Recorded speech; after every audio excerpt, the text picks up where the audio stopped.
All right, music fans, welcome back. Harmless Dave here, talking real music and real psychology and doing it in real time for a few real people just like you and just like me. So the fallout continues from the Eric Clapton videos, especially the first one.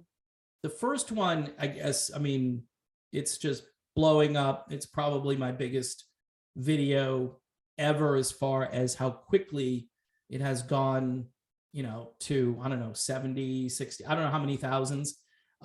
People send me messages and they're tracking it. And believe it or not, I'm not a bean counter. I don't sit here on my analytics all day and go, look at that. Boy, I'm great, you know?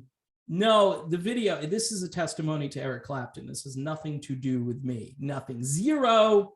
I was just somebody who is a soft landing place for Eric Clapton. That's all I was. I like Eric Clapton.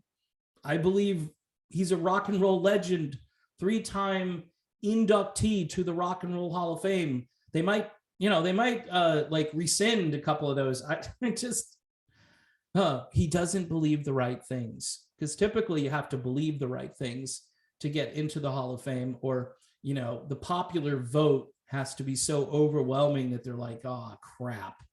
Def Leppard, we got to put them in, crap, you know? I mean, it's just, this is how they operate. And anyway, so it was quite interesting to see a lot of the reactions and a lot of the places the video showed up. And it's a bit overwhelming. And by the way, folks, if you're a patron and you're trying to message me and those messages are coming in 24/7, I would ask for a little restraint, because it's just me.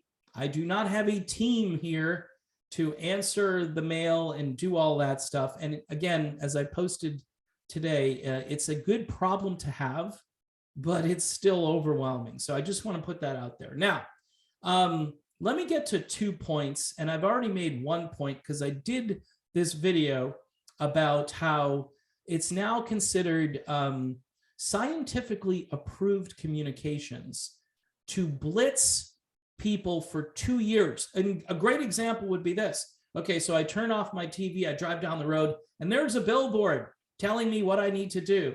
I drive past Walgreens, and they have a sign out front saying what I need to do. I stop at a stoplight, I look next to me. There's a person who's decided to be, they're driving all by themselves, but yet they feel the need to wrap themselves up in a medical device around their head. They think that's going to save them from driving in the car. Okay, so I get to Walmart and I walk in, and not just in English, but also in Spanish, they're telling me where I should go in order to do the thing. And I can't even shop in there and then they repeat the message a few times. So I think you know where I'm going with this, right? This has been the most comprehensive mass media blitz in the history of the world. So the other publication comes out, the one that can't rank guitar players correctly and, you know, seems to side with the Hall of Fame, which can't induct deserving people in the right time frame or at all. But anyway, they're out there saying about Eric Clapton, well, you know, this shiny new thing that he's embraced, that many who believe in this stuff, this stuff is called psychology. This stuff is called psychology. You can't take a basic psychology course, which I think I took 3 or 4, and I almost had enough for a minor. I was really close. I think if I had taken one more class, I would have had a minor in psychology. I loved it. It was interesting. It was fascinating because you really understood, you got to understand how the brain reacts to stimuli and how your relationships and how what you enjoy and the people you surround, all of these things affect what you think about. You know, a wise man, I think, said, you are what you think about all day long. And guess what?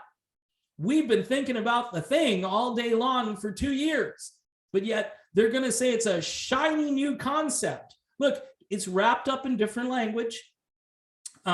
Used to be called groupthink. I want to, run out there and just tell everybody, hey, double plus good today, double plus good. I mean, that's where we're at. It is like pain is good, fear is good, suffering is good. Suffocating, muzzling it's great. It's good for kids. These people are, I know I got dinged for saying the word morons. Okay. So I'm going to not call them morons. I'm going to call them insane. Okay. They're insane. They're the ones that are suffering some kind of psychological issue. I've read books about cults. There's so many things here. Like there's a piece of clothing that you're supposed to wear in the cult, right? If you really want to be in the cult. And guess what that clothing is, right?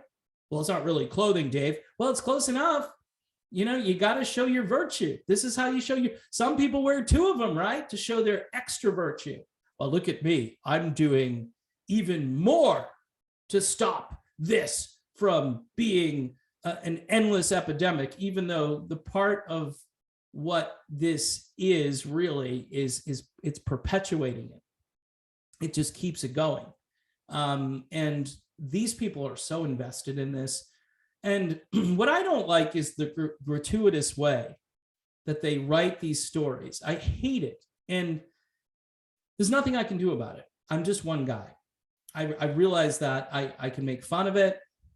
I can laugh at it. And by the way, laughter is really good medicine. It counteracts fear. So if you're fearful all day, go find some Jim Brewer comedy somewhere. He did a skit recently at an event, or a stand-up routine where he did all these different characters.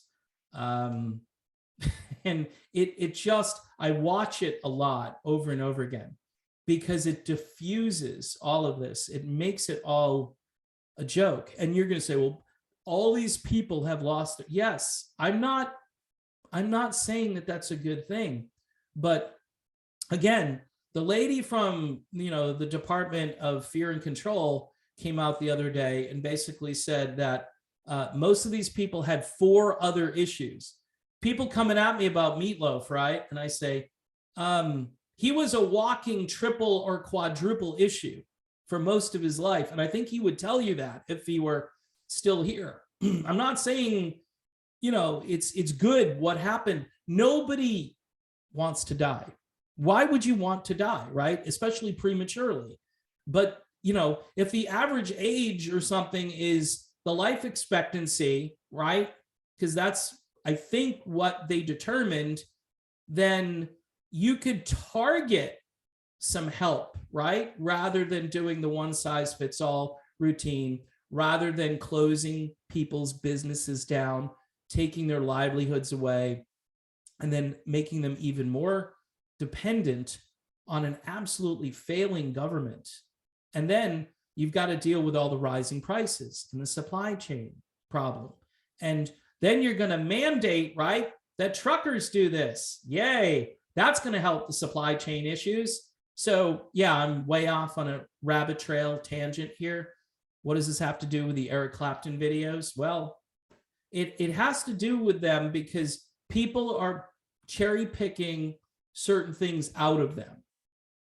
And they're running with it, as I knew they would. That first video, I knew when I finished that, wasn't sure I was going to upload it because we got cut off by Zoom. But I said, you know what? It's too important. I've got to put it out there. And I wasn't sure if it was going to stay up. That's the other issue. But there has been a trend lately because some of these tech companies are starting to see, not in all cases, believe me, they're starting to see that, I don't know if this narrative is really, well, how can we defend this anymore? And I'm not saying that they've let their foot off the gas pedal. I don't know that for sure. So again, if you could support the channel for $1 a month, I don't know. One thing that I talk about with my family is that who knows what's going to happen to this channel. And I don't say it. I mean, you go watch Tim Pool every day. Tim Pool says, I don't know if we're going to be here forever. I don't know what we're going to do. Now he's on all kinds of other platforms. So far, those other platforms don't pay. They really don't pay. They might pay you in crypto, or they might pay you pennies on a dollar compared to what YouTube pays. So I'm praising YouTube for actually providing a revenue stream for people who want to do this and want to get their message out. But typically you have to stay, color within the lines. And if you color outside, look, this channel has a warning on it still. I got a warning, I don't know, a couple of months ago, and I don't know when that warning is going to fall off. But, if it happens a couple more times, then I'm on the edge. It happened back in January over stuff that was completely out of my control, and I didn't really know about it. And I had to beg and plead to, to basically stay and to just, please have mercy on me. I didn't know I was, stepping on your territory. What happens is a lot of times people don't want you talking about certain things that they're talking about because they want to get clicks, views, eyeballs, whatever. So all that just to say, if you can support the channel, and keep in mind also, I'm one-man show here. So if you're messaging me, lately it's been crazy. Some of it's been, most of it's been fantastic. There have been a couple of cockroaches that try to get under the door, and I'm ready to start stomping if that is going to happen again, because I've been through this before 2 or 3 years ago. I've been through it, and I had the county sheriff show up at my house. This is true story, to look at my laptop and to say to me, yeah, that's some pretty serious stuff. People threatening and people saying they're going to come to your house and do stuff to you. So yeah, it's not fun, but this is, you get into the ring and you've got to, do battle. You've got to kind of do what you believe in. And I will support psychology every day. I am pro, put me down as pro psychology. Okay. Just for all the publications who are now discrediting people like RFK Jr. and Eric Clapton and all these people because they believe in psychology. And they believe in something too. We're just not sure. I think it's a completely new religion. Some people would call it the religion of public health. Others would just find their own name, like FJB or something like that. I don't know. It's not necessarily connected with him, but certainly there's something there that has, there's a lot of common ground, because it seems all of his acolytes are the ones that are double and triple and quadrupling their lack of oxygen flow. So I don't know. And that can't be good for your brain. But how do you know that? Do you have a study that lack of oxygen isn't good for your brain? No, I don't have a study, but guess what? I'm sure there are studies out there. I can't quote you one, but that's what's called common sense and intuition. I know you can't do those things anymore because you have to have what? You have to have experts, so-called experts, validate your opinions. And these experts, which don't exist, but they just find their way into stories. The so-called experts say. It's great. So call me an expert. I'm an expert. I'm a so-called expert. You call me anything you want. Just don't call me late for dinner. All right. So it's stream of consciousness, people. It's what makes this channel so effective and so amazing. Again, thanks for everybody's support, and God bless you all. Keep the fight. Don't give up. Eric Clapton, a total gentleman. I hate to use the term sweetheart, because that's typically like what you would say to a woman. She's a sweetheart. But this guy's just like, he's really nice. He's just a nice dude. And whether you like his political views or not, or his views on medical tyranny, you can't say he's not a nice guy. And if you do, then you're being very intellectually dishonest.